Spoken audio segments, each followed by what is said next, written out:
Tapos meron tayong shafting bago. So ito yung dati niya, yung luma. So yan, meron ng tama yung gawing harap.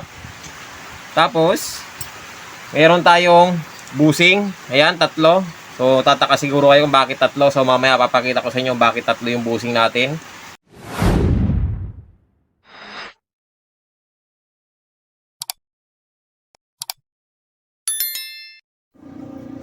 Ayan guys, magandang araw. So may gagawin tayo ditong isang standard na wall pan. So yan, standard wall pan.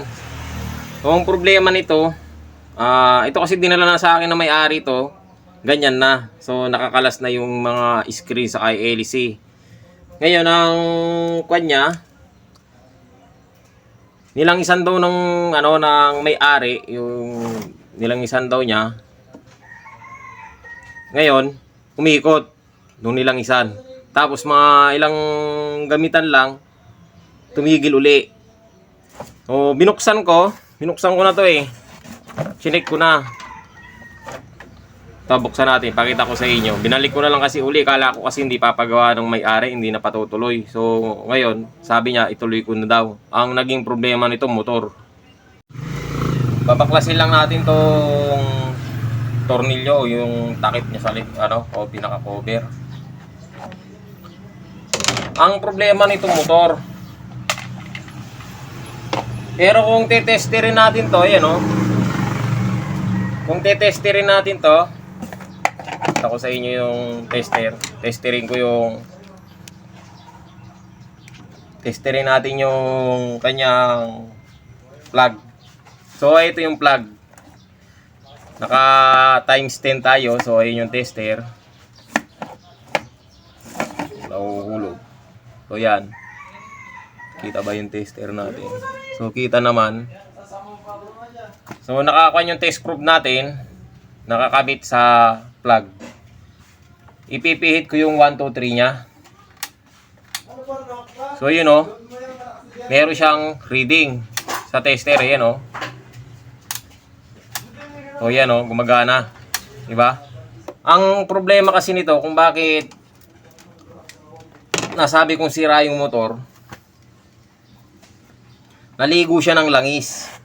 So yung makina niya halos puro langis naliligo eh no. Tapos yung ayan, makikita ninyo yung ano niya oh. Pakita ko sa inyo. Ayan. Yung kanyang cover puro langis eh, tumutulo po oh. Ang dami. Kulay itim. Ang nilagay na langis dito ay yung pinag-change ulan ng motor. Yun ang binuhos na langis. Pag naliligo kasi ng langis na ganito yung motor, hindi na natin matitino yan. Lalo na kung ang nilagay na langis ay kulay itim. So ngayon, ang gagawin natin dyan, papalitan natin siya ng motor. Kasi kapag ganito na ang problema ng electric fan, tapos naligo siya ng motor, hindi ko na siya binubuo kahit buo pa yung motor niya, kasi ako rin ang mahihirapan kapag hindi mo pinalitan ng motor to. Shafting, busing, ito kasi papalitan natin to lahat eh. Shafting, busing, motor, lahat palitan natin. Ang titira lang natin dito yung kaha sa yung cover, kasi ang talagang problema nito shafting, busing. Sabi nga nung may-ari, nilangisan lang daw niya, umandar, tapos bumalik na naman sa dati, ayaw na naman. Pag ganito kasi na naligo na ng langis, pag nagpalit ka ng shafting, busing, tapos yung motor di mo pinalitan, shafting, busing lang ang pinalitan mo, ang nangyayari kasi yung busing sa yung shafting ay mamamakat uli.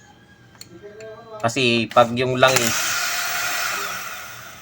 halimbawa pinunasan mo ng basahan yung langis, pag uminit yung motor, nakukan yung langis, natutunaw, babasa uli yun, pupunta si shafting sa busing. Eh yung shafting busing kasi nito, ang nangyayari dito, namamakat. Tapos ang ginamit pa niyang langis, yun nga, o parang okay pa yung shafting ah. Tignan natin kung okay pa yung harap. Yung likod okay pa eh. Ito basang-basa talaga siya ng ano. Hindi maganda kasi kapag naglagay kayo ng langis, ito sa mga kahit na sinong maglalagay ng langis ng electric, pwede naman kasi kahit na hindi ka technician kaya mo naman lagyan ng langis. Ayan basang-basa Ayun basang-basa ng langis hanggang dito sa harap yan naliligo Talagang kung mapapansin mo yung langis, talagang pati yung core nyo basang-basa lahat. Pati yung dito sa loob. Ito. Basa din Pati itong pinaka-rotor nyo basa. Lahat.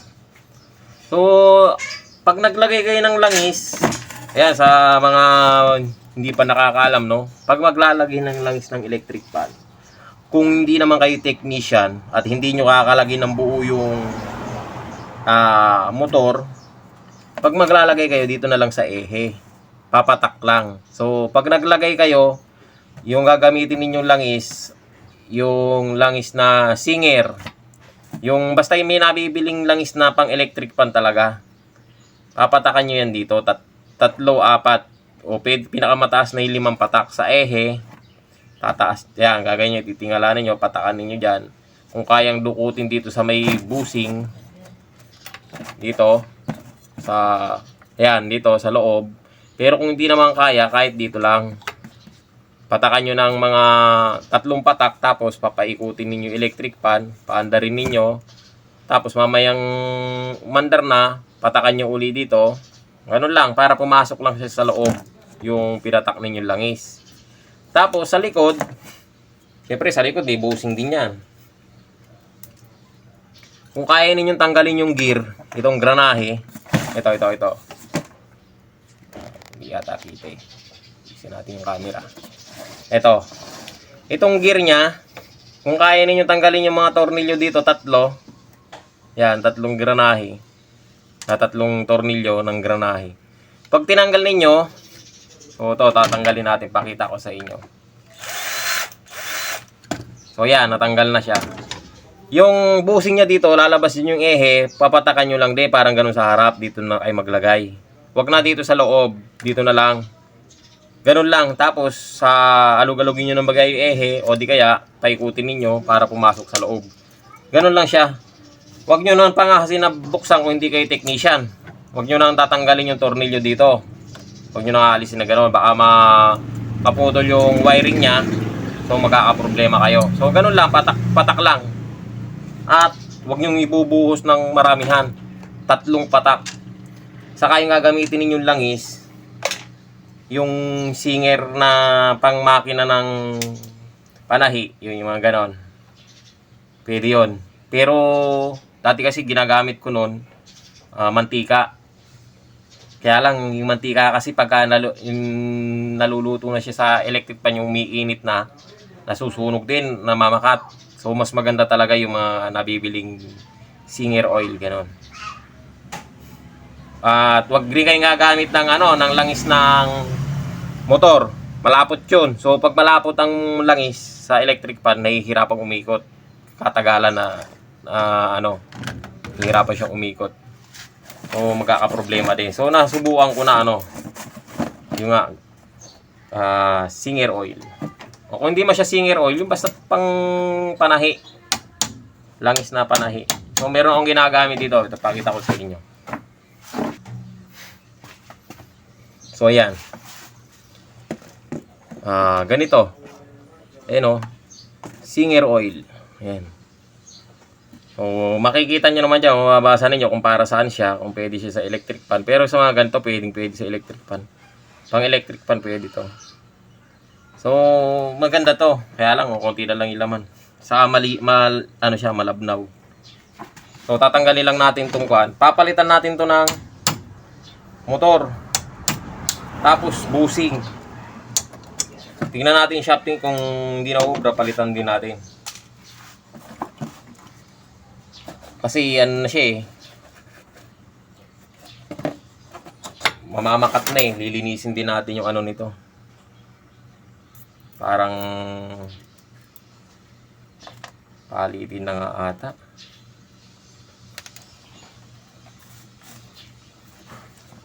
Nakapalitin na to. Yung harap niya, yung harap ang grabe. Yung likod okay pa. Ayun oh. Maitim na yung harap. Ito, gastado na. Oh. Meron na, malalim na. Meron na siyang hukay.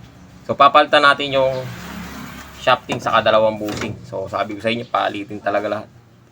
Shafting busing. Saka, anong tawag dito? Shafting busing, dalawang busing, isang shafting, saka yung motor. Tapos yung gear case niya, yung granay, papalitan na rin natin. So, yan. So, marami tayong papalitan dito. Halos lahat. So, kuha lang tayo ng pyesa, tapos palitan natin. So, yan guys, lumipat tayo ng pwesto kasi umuulan na doon sa pwesto natin na babasa. So, dito na tayo sa loob ng shop. So, ito, assemblein na natin siya. Meron na tayong motor. Ayan. Ang motor kasi niya, ito. So, ito yung sira. So, ito ngayon. Papalitan natin siya. Tapos, meron tayong shafting, bago. So, ito yung dati niya, yung luma. So, yan. Meron ng tama yung gawing harap. Tapos, meron tayong busing. Ayan, 3. So, tataka siguro kayo kung bakit 3. So, mamaya papakita ko sa inyo bakit 3 yung busing natin. Yung isa dyan, luma na, sira na. Tapos, ito. Binaklas ko na yung ano niya, mga busing.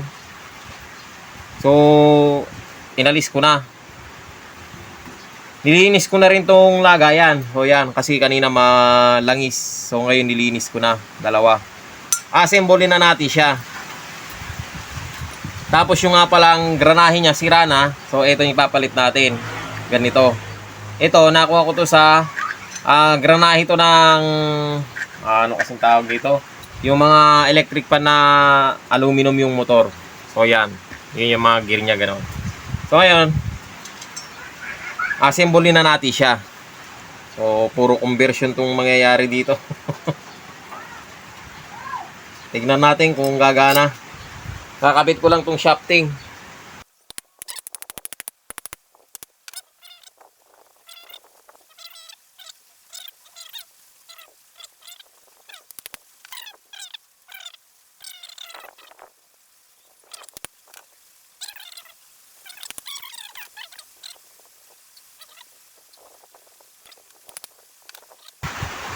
Yan, ay kabit na natin yung ating shafting.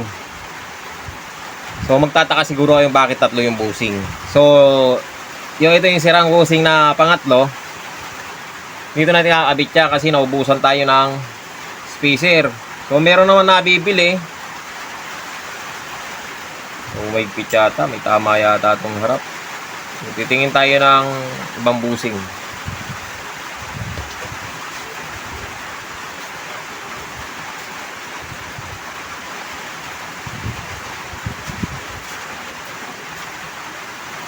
So ito, nakakuha na ako. Ito yung pinagpalitan natin kanina eh. Yung tinanggal natin dyan. Oh.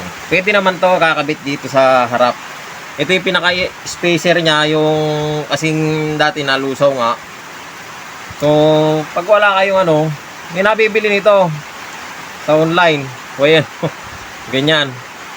Tapos lalagyan na lang natin ng adapter. Kung kukulangin, lalagyan natin ng isang spacer pa. Yan. Ganyan. Ganito na lang. Dahil wala tayong available. So, may mga ginagawa na rin naman ako na ganito. Naglagay na rin ako ng ganito. Ilang beses na. So, hindi naman kasi ako bumibili ng mga spacer na ganito. Kasi kadalasan kinuha ko lang din sa mga sirang electric fan. So bihira lang din naman nasisira yung mga ganito. Kadalasan lang naman nasisira sa standard. So tapos ito, nilagyan ko siya ng spacer. Ayan o, naglagay ako ng spacer para medyo umangat siya ng konti. So ngayon na lalagyan na natin yung busing. So ganyan lang. Kaya kung taka kayo electric fan, 3 ang busing.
So ayan guys, sana ikabit na natin.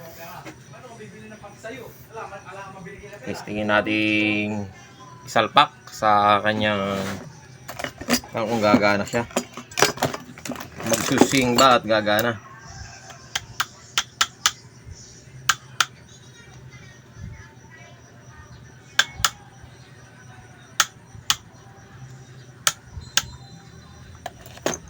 Ayun, okay na. Salpak na lang natin dito sa kanyang kaha. So yan, sinaksak ko na. Yun, umiikot. At nag-swing naman. Yun. Number 2. So okay naman. Number 3. So okay. Magkakaalaman to kapag nilagyan natin ng LEC. Kasi wala pa siyang LEC. So lagyan natin siya ng LEC. So yun guys, ayan na yung LEC niya, nakakabit na. So testingin natin. Sasaksak ko muna. Tignan natin kung iikot ba ng malakas. Yan, number 1. Uy, malakas nga. Ayan o. Uy.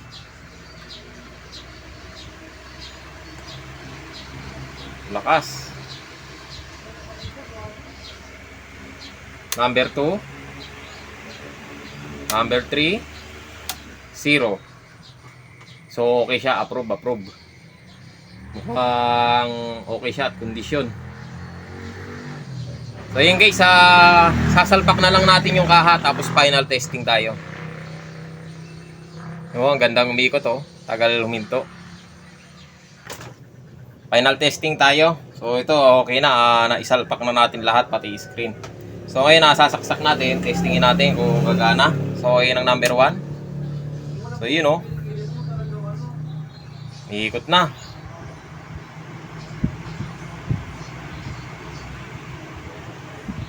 So okay naman. At nagsuswing naman siya, ayun oh. Yun o. Yun. Okay na. Number 2. So, mas malakas ang number 2. Yun o, lakas. So, okay na okay. So, yun guys, hanggang dito na lang yung video natin at sana nakatulong sa inyo yung video na to at maraming salamat sa panonood.